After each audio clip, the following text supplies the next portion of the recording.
A normal summer day. It was July 15th, 1976.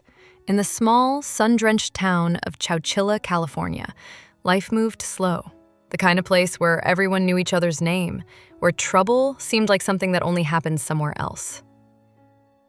A yellow school bus rumbled through the dusty streets, carrying 26 children home from summer school. The bus driver, 55-year-old Ed Ray, was a beloved fixture in the community.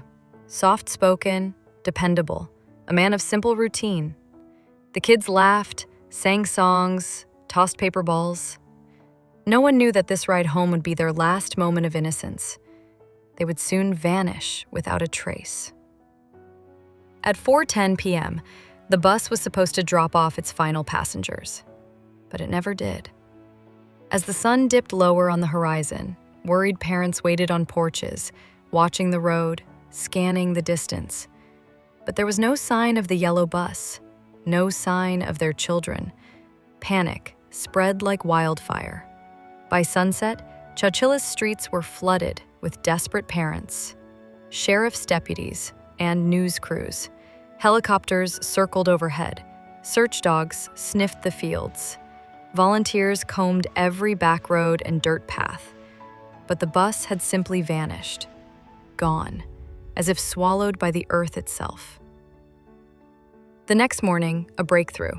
A farmer reported finding the missing bus, abandoned in a dry riverbed in a bamboo thicket, hidden behind tall reeds and trees in a remote almond orchard. The bus doors were open. Empty snack wrappers and school books were scattered on the floor. There was no blood, no signs of struggle, but also no children, no driver, no tracks leading away. It was as if they'd vanished into thin air. And now, the fear was real. This wasn't an accident. This was a kidnapping. The biggest mass abduction in American history. 200 miles away, in a rock quarry near Livermore, California. Underground, in complete darkness, 26 terrified children and their bus driver, Ed Ray, were trapped inside a buried moving van. The kidnappers had driven them for hours, blindfolded, scared, silent. Then, one by one, forced them down into a dark box buried 12 feet underground. It was hot. Air was thin. The walls were lined with mattresses and wood planks. The captors had left behind a few water jugs and some cereal, but not enough. The children cried, some vomited, some passed out. Ed Ray tried to stay calm. He moved between them, comforting them like his own grandchildren. But no one knew how long they'd survive. And no one above ground even knew they were there. As the FBI launched a full-scale investigation, the question echoed across the nation. Who would kidnap 26 children, and why? The community was paralyzed. This was no random crime. It was carefully planned, coordinated. But the captors had made a mistake. They hadn't called to make a ransom demand. And time was running out, for them and for the children. Buried alive, in the dark, in fear, waiting for someone to find them, waiting for a miracle. The children had no sense of time inside that dark, buried van. Hours passed, maybe more. Some tried to stay strong, others whimpered quietly, afraid to move. The smallest children clung to the older ones. And Ed Ray? He never stopped moving, checking pulses, whispering words of hope, holding tiny hands. But the walls were closing in, emotionally and literally. The ceiling sagged, the supports holding up the van started to creak, dirt trickled through cracks in the roof. They were buried alive, and the fear was turning into something deeper. Acceptance, that maybe, just maybe, no one was coming. Back in Chowchilla, the scene was unbearable. Mothers collapsed from exhaustion. Fathers roamed the streets in silence, searching even when they knew there was nothing left to search. Phones rang, reporters asked questions, the FBI swarmed, but there were no answers, no clues, just an abandoned bus, an empty orchard, and 27 families torn apart. One mother gripped her daughter's doll and told a reporter, "I just want to know if she's cold, if she's scared. I want her to know I love her." In every home, the same prayer: please bring them back. On the third day of the investigation, the motive finally became clear. The kidnappers hadn't just vanished, they were waiting. And what they were waiting for was money. A ransom note had been drafted, but in a twist of fate, the phone lines to the local police station were jammed by media calls. The kidnappers couldn't get through, so they hid, watching the chaos they created, while 26 children slowly suffocated in a box underground. Their plan had stalled, but the children's time was running out. Then, something miraculous. Inside the buried van, Ed Ray and 14-year-old Mike Marshall decided they couldn't wait any longer. They were going to dig their way out. Using nothing but wooden slats, a metal rod, and their bare hands, they clawed at the roof of the van. For hours, through heat, through pain, through fear.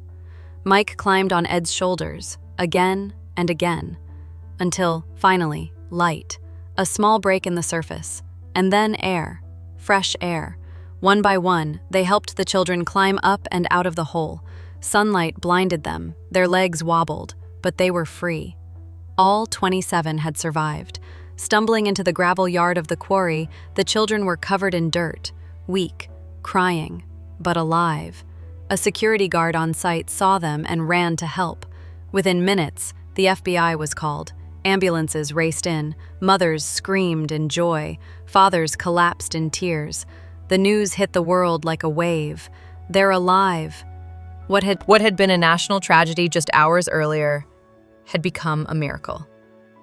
And now the manhunt began. Who were the monsters behind this? And how had they pulled it off?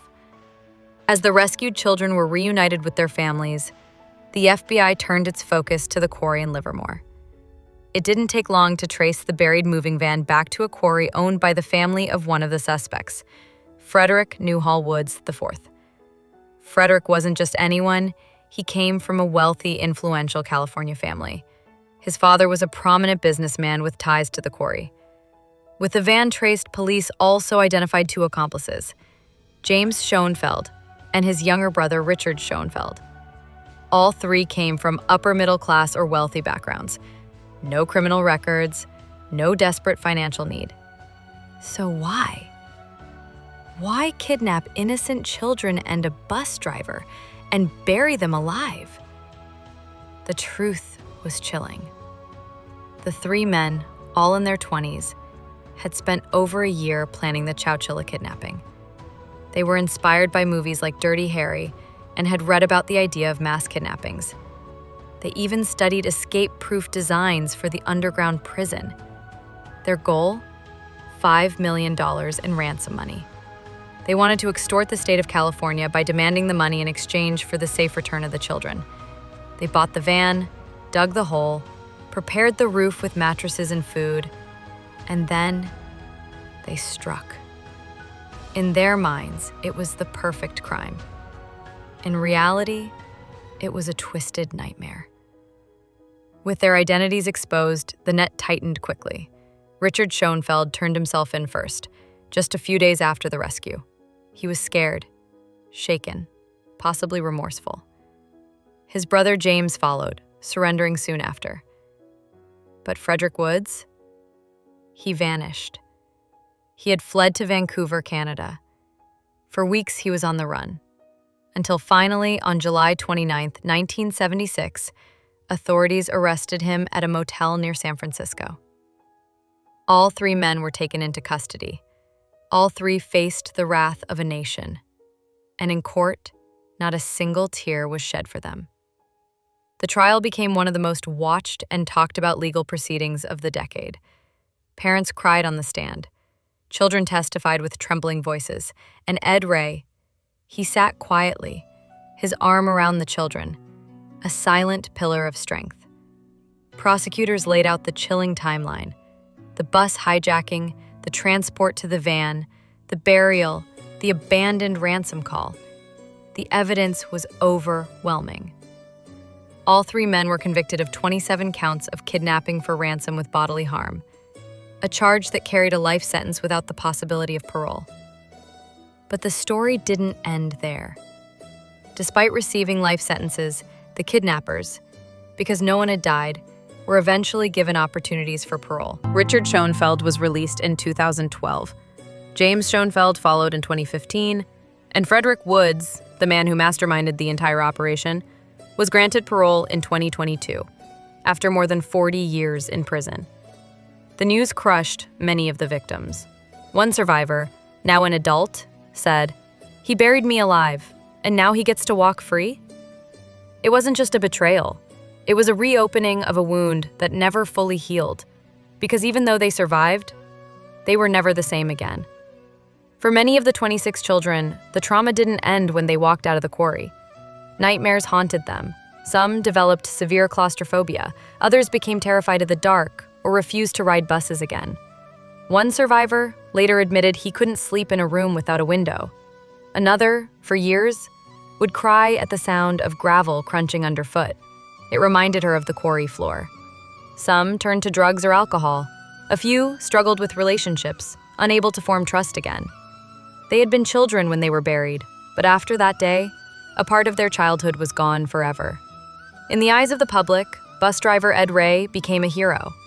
He never asked for it, never sought recognition, but when he received standing ovations, medals, and awards, including one from the president, he remained humble. "I just did what I had to do," he would say. Yet even Ed bore the scars. For years, he blamed himself for letting the kidnappers on the bus. He'd replay the day in his mind, wondering what he could have done differently. Until his death in 2012, he carried that weight quietly.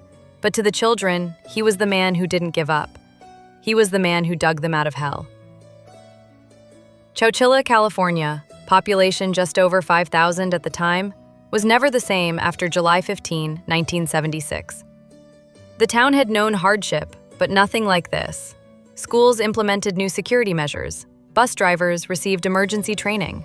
Parents never let their kids walk to the stop alone again.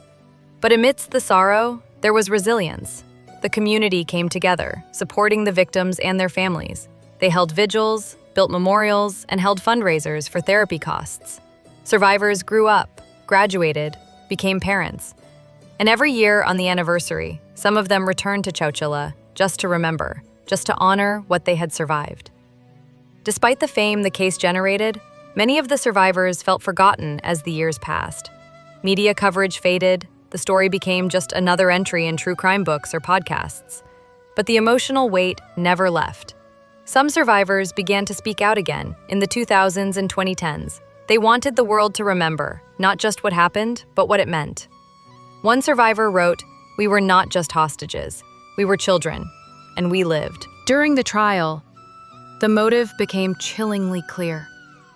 Frederick Woods and the Schoenfeld brothers weren't hardened criminals. They were privileged young men from wealthy families. They didn't need money. They wanted more. Greed, entitlement, and arrogance had fueled their plot. When asked why they did it, Frederick Woods reportedly said, "We just wanted the money." 26 children buried alive because 3 men wanted to get rich without working for it. The audacity was monstrous. But what horrified people more was how calmly they planned it, how emotionlessly they carried it out. They didn't see children, they saw dollar signs. During sentencing, families waited for an apology, a look of guilt, anything to show that the kidnappers understood what they had done. But none came. Woods, the mastermind, remained cold and detached. Richard and James offered muted words of regret, but none of them truly acknowledged the terror they inflicted. One parent shouted in court, "You buried my baby alive, and you can't even say you're sorry?" The courtroom fell silent. The judge called their actions heinous, calculated, and inhuman.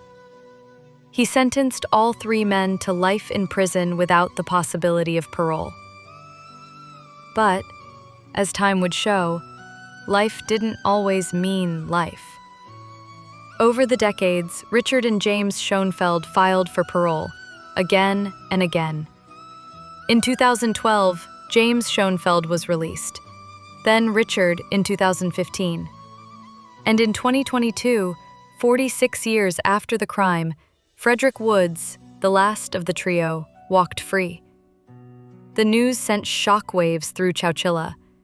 Survivors spoke out in pain and disbelief. Some said they feared retaliation.